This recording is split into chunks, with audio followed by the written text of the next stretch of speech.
Assalamu alaikum everyone. Month of Ramadan is a particular occasion to discipline ourselves and nafs by fasting, to enlighten our hearts by reading Quran, to clean our earning by giving charity and zakat, and to increment our ajrs through Tarawih prayers. In Arabic there is such saying as which, Man talaba wajadda wajada, which basically means, he that would have the fruit must climb the tree first. In order to receive the ajrs and benefit from the month of Ramadan, we need to not only desire the benefit, but also actively try to get it. For instance, by reading more Quran and praying Tarawih. Embracing Ramadan starts now. بالله من الشيطان الرجيم بسم الله الرحمن الرحيم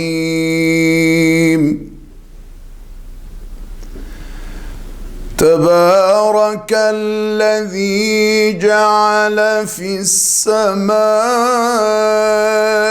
بروجا وجعل فيها سراجا وقمرا منيرا وهو الذي جعل الليل والنهار خلفة لمن أراد أن يذكر أو أراد شكورا وهو الذي جعل الليل والنهار خلفة لمن أراد أن يذكر أو أراد شكورا وعباد الرحمن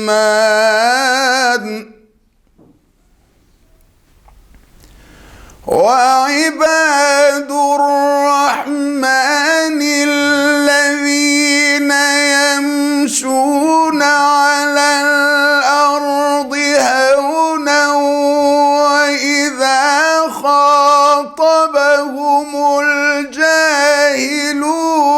قالوا سلاما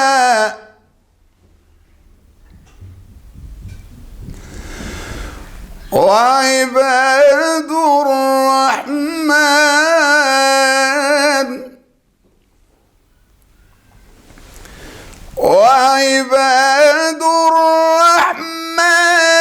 الذين يمشون على الأرض هونا وإذا خاطبهم الجاهلون قالوا سلاما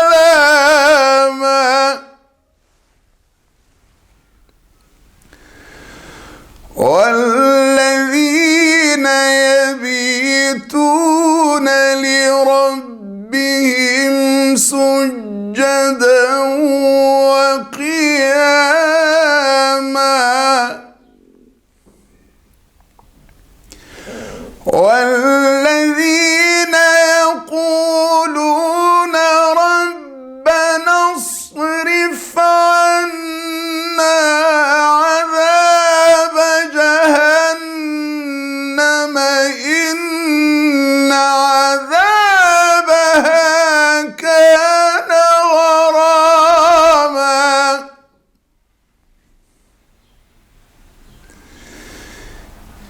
ربنا اصرف عنا عذاب جهنم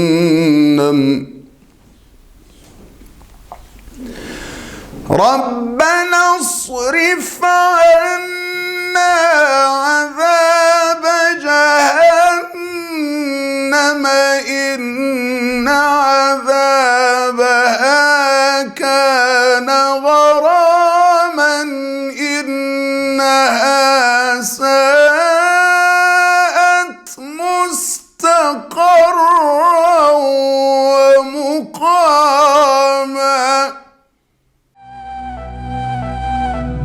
يا جميل يا الله يا قريب يا الله يا مجيب يا الله يا حبيب يا الله يا رؤوف يا الله يا عطوف يا الله يا معروف يا الله يا لطيف يا الله يا عظيم يا الله يا حنان يا الله يا منان يا الله يا ديان يا الله يا سبحان يا الله يا أمان يا الله يا برهان يا الله يا سلطان يا الله يا مستعان يا الله يا محسن يا الله يا متعالي يا الله يا رحمن يا الله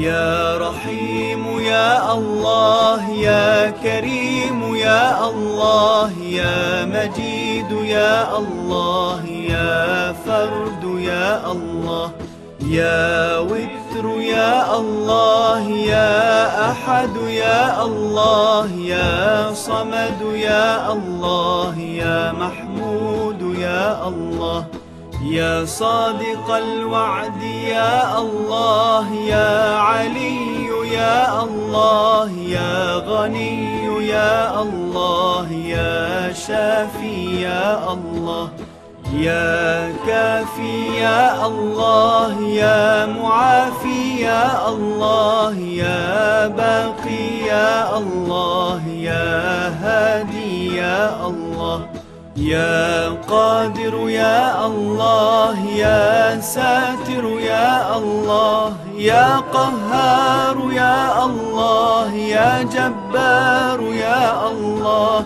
يا غفار يا الله يا فتاح يا الله.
Hello kids and parents, welcome back to the Arts and Craft Corner. Today we're going to be working on the name Al-Alim, which means the all-knowing. Allah knows all that is beyond the reach of a created being's perception.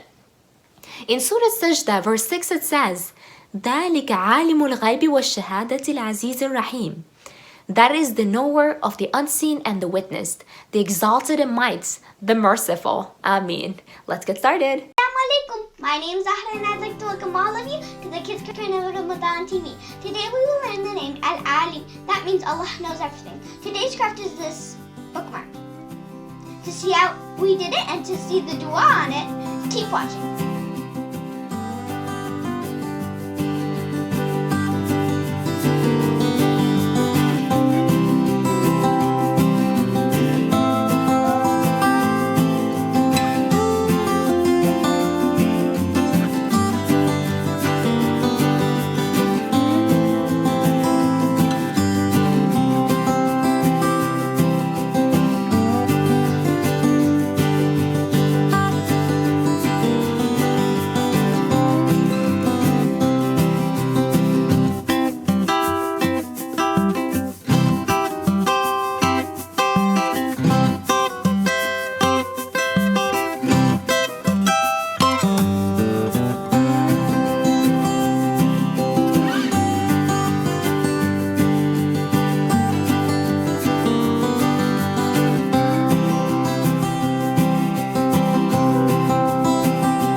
Welcome everyone to Embracing Ramadan Speakers Corner. Ramadan is observed all over the world with joy and happiness despite a pandemic. Dr. Salih Yücel from Melbourne, Australia with us today. He's a professor in Islamic Studies at Charles Sturt University. He also worked as a Muslim chaplain at Harvard Medical School's hospitals for 7 years in the United States. We will talk about how did the companions observe the Ramadan with Dr. Salih Yücel. Sister Emine Betül will co-host the program, inshallah. Welcome, Sister Emine Betül. Thank you. Welcome, Dr. Yücel. Thank you for having me. How is life going during a pandemic in Melbourne? Well, it is most likely similar to Canada. I'm staying at home and readings and writings, and also which is good for an academic, but of course, on the other hand, it is difficult not to be with the friends and having iftar together and attending tarawihs. But what I'm trying to do is to call friends and asking them how they are doing, and at least make dua for them and ask their dua during the month of Ramadan. I think it is time of reflection. So that actually creates a good segue into our first question, and that's how do you or how has the pandemic affected your daily life as an academic? Well, in Islamic perspective, we say that there are two outlooks that you can look at the events or whatever is happening in the world. One of them is to look at with the reasoning which is enlightened with the divine revelation. So whatever happens, we can look at from the positive aspects of it. The positive aspects of that pandemic that, we are staying at home and reading more books. I'm writing a lot and also calling some friends, spending more time with my wife and children. So I think from this perspective, we say thanks to Allah subhanahu wa ta'ala. But on the other hand, of course, we see what's going on and then we feel sorry and we also suffer for them, for those who are sick, and we try our best to make dua for them. Dr. Yücel, how to make the most of this period of isolation? Well, I think it can be channeled for a spiritual renewal, because the Quran says, فَإِنَّ مَعَ الْعُسْرِ يُسْرًا. For each difficulties there is an ease come together. So it is possible that we can transfer this difficult time for a spiritual renewal. I would call that's why as a retreat for me. It's good for my spiritual life. Normally, if you look at the life of the Prophet ﷺ, the companions, the great scholars, the saints in Islamic history, they would have some special time for retreat, daily or weekly, monthly or annually. So I think we can transfer this difficult time, a time of spiritual renewal. So it's good for spiritual purification. However, the best what we can do is read more Quran, at least one juz per day. Also to be connected with the family members who are not with you and the friends and the colleagues, and try to call those who are sick if you are able to reach them. So I think by thinking in such a way, we will be able to transfer this difficult time as a time of worship and reflection. So how did the companions of Prophet Muhammad, peace be upon him, observe Ramadan? Or how was Ramadan like in life of the Prophet and companions? Well, that's a good question.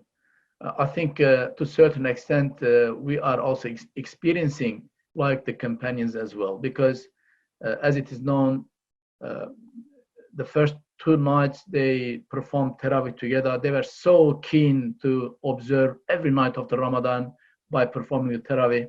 But then the Prophet did not attend to the mosque. He thought that my companions were so keen to pray Tarawih, it can become obligatory. So after that, the companions, they performed their Tarawih at home, as we are going to perform our Tarawih at home this Ramadan as well. So I think what we can do is to make our home like a mosque, and we can call adhan and perform our prayer with our family together. So how the companion also observed Ramadan, let's go to Arabian Peninsula through like a time tunnel. See how the prophets and companions are acting during the month of Ramadan. Most of them, they would have little food. And some of them maybe no food. I'm so impressed with one of the companions' action. A companion came to the masjid. He said, "Oh Prophet, I did not have anything in the last 3 days. It was Ramadan." So Prophet sallallahu alaihi wasallam, he sent Bilal radiallahu anh to ask his wives, "Is there anything that we can offer this companion in the evening during the iftar?" And Bilal went, he asked his wives, and he returned, he said, "Oh Prophet, there's nothing at your home." And then he said that who can take this guest of Allah to his home and for iftar? Abu Talha radiallahu anh, he said, "I would do, O Rasulullah." So Abu Talha took the guest to his home. And then when he arrived at home, his wife whispered that there was only enough food for one person. Abu Talha told his wife to turn out the light and bring the food. In the darkness, Abu Talha and his wife made it seem that they were like eating while the guest ate until the food was finished. For the Fajr prayer the next day, the Prophet ﷺ asked them, "What did you do last night that Allah praised you?" Then he recited a Quranic verse that was revealed that night, part of that verse, which is وَيُؤْثِرُونَ عَلَى أَنفُسِهِمْ وَلَوْ كَانَ بِهِمْ خَصَاصَةٌ. Indeed, they prefer them over themselves, even though poverty be their own lot, in Hashr, verse 9. So the companion would share what they have. I think if we summarize how the companion did it, I would say that they were observing every night, and they were caring for those who are in need. They were sharing their meals, food, whatever they had that time. And also they would try to have a special life, spiritual life during month of the Ramadan. And if you look at the life of Rasulullah sallallahu alaihi wasallam, he would spend most of his time for performing salat, prayer, and extra nafila, extra salat. And also he would care for everyone as much as he could. And even according to one narration, a person came to his home before iftar. Aisha radiallahu anha, she had little food. When he asked the food, she gave away. And Prophet came, he said, "Do you have anything to eat for the iftar?" She said, "Oh Rasulullah, that happened that someone asked the food, I gave." Rasulullah sallallahu alaihi wasallam was so happy. And that happened the next day as well. So that happened to other companions such as Ali radiallahu anhu and Fatima radiallahu anha. They would give away even what they have for the iftar. I think this is the sense of brotherhood in Medina. Sayyid Qutb says that the helpers, we call Ansars, they provided many things for the Muhajirs, for the immigrants, and they built a sense of brotherhood, and which never happened in the history of Islam before. So they would observe Ramadan by all means. Dr. Salih Yücel, residing in Melbourne, Australia, join us today. Stay tuned and be safe. See you tomorrow.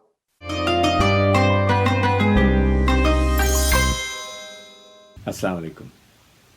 I was talking about sleep hygiene, and I'm going to talk a little bit more about it again.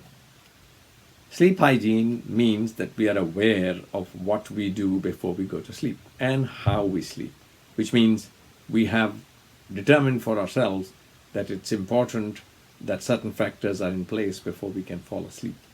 Those factors will be avoiding screens before sleep. When we expose ourselves to light, particularly the light that comes off the screens, we actually are affecting our ability to sleep well, because that light affects a hormone called melatonin in our body. The second thing is, depending on the content that we are watching, it can actually be disruptive to clear, restful thinking. Restful thinking, by restful thinking, I mean the period that is preceding our sleep ought not to be spent in things that actually agitate us or make us think, or we start to contemplate, because if that happens, then the mind is still in that thinking mode when we get to bed. So avoiding screen will potentially avoid a situation where we are still thinking about something that we saw, or we are turning over the situation in our mind for some reason. Those things will affect our ability to sleep well. So avoiding screens would be one very big thing before sleeping. Before sleeping meaning at least an hour and a half before, try and not watch screens at all. Number 2 is to avoid large amounts of caffeine. Caffeine is definitely a nerve stimulant. It stimulates the mind, it stimulates the nerves. And even though we are used to caffeine, the fact is during Ramadan, because of the cycle disruption, it is important not to drink caffeine more than maybe 1 to 2 cups, depending on what we're drinking. But certainly a cup of tea or a cup of coffee twice a day would probably be enough. In fact, I would encourage not even that amount if possible. So number 3rd thing would be to avoid eating heavy meals, because heavy meals affect our ability to rest. So definitely we'll take an iftar, we'll take something that is comprising of all food groups. We're going to be careful about the amount we're eating. We're going to be taking care of the refined sugars that we're eating. So if we eat a balanced diet, avoid screens, and try and not drink caffeine, either in the form of tea or coffee, or even in sugary drinks, it will actually create a very nice situation for comfortable sleep to follow. In fact, what I recommend for people is, if you have difficulty during sleeping, before sleep, in falling asleep that is, then do some light reading. Nothing that stimulates the mind too much, but some light reading that just it relaxes your mind, etc., and makes it easier for you to fall asleep. Inshallah, I hope these tips were helpful. Assalamu alaikum wa rahmatullahi wa barakatuh.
ربنا اغفر لنا ولإخواننا الذين سبقونا بالإيمان ولا تجعل في قلوبنا غلا للذين آمنوا ربنا إنك رؤوف رحيم. Our Lord, forgive us and forgive those who preceded us with faith and iman. And do not let hatred penetrate our hearts. Hatred against those who believe. You are the most kind, the most merciful. رب اجعلني مقيم الصلاة ومن ذريتي ربنا وتقبل دعاء ربنا اغفر لي ولوالدي وللمؤمنين يوم يقوم الحساب. O Allah, make me of those who perform salat, as well my progeny. For you are the one who accepts and answers the du'as. O Allah, forgive me and forgive my parents and all the believing men and women on the day of resurrection, the day of reckoning. رب زدني علما رب زدني علما رب زدني علما وفهما وحلما. O Allah, increase me in knowledge.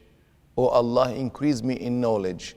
O Allah, increase me in knowledge and also in understanding and also in patience. رب ارحمهما كما ربياني صغيرا رب ارحمهما كما ربياني صغيرا رب ارحمهما كما ربياني صغيرا. O Allah, shower mercy upon my parents as they raised me. I was young, I was helpless, and they showed me mercy. O Allah, shower your mercy upon my parents, whether they are living or dead.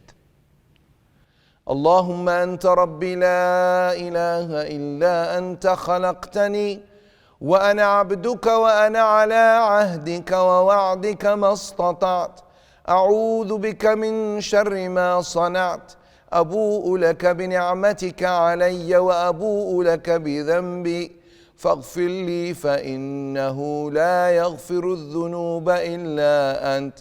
اللهم إنك عفو تحب العفو فاعف عني.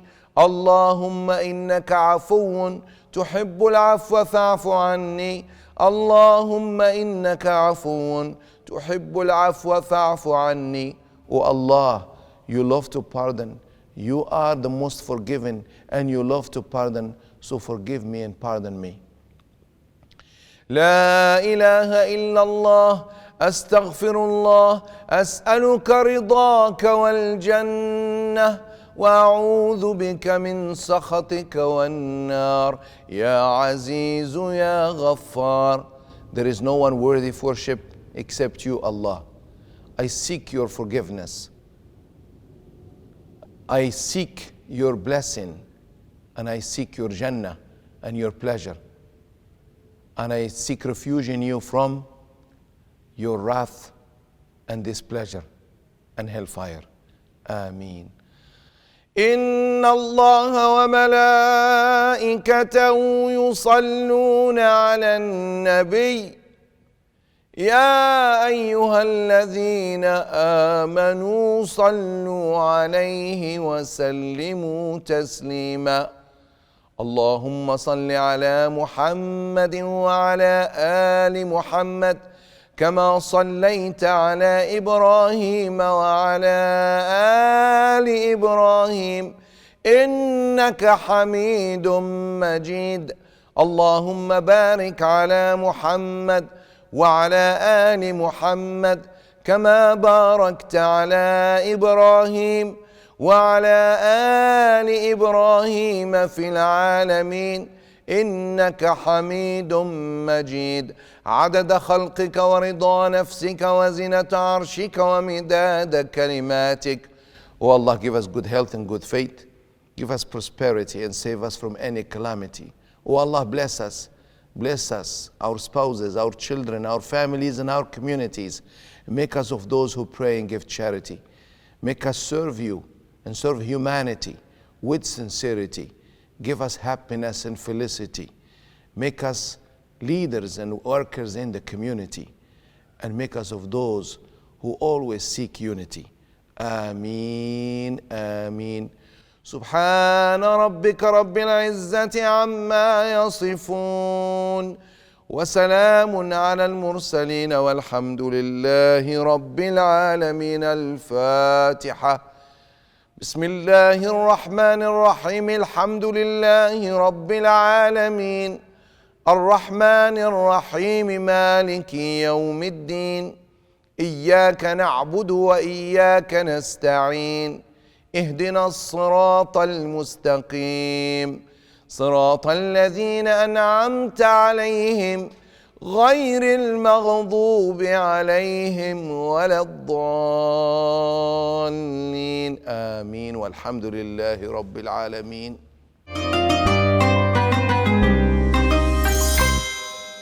In this month of Barakah, in which the doors of Jannah, the heaven, have opened, and the doors of Jahannam, the hell, have closed, we just reached the end of our episode.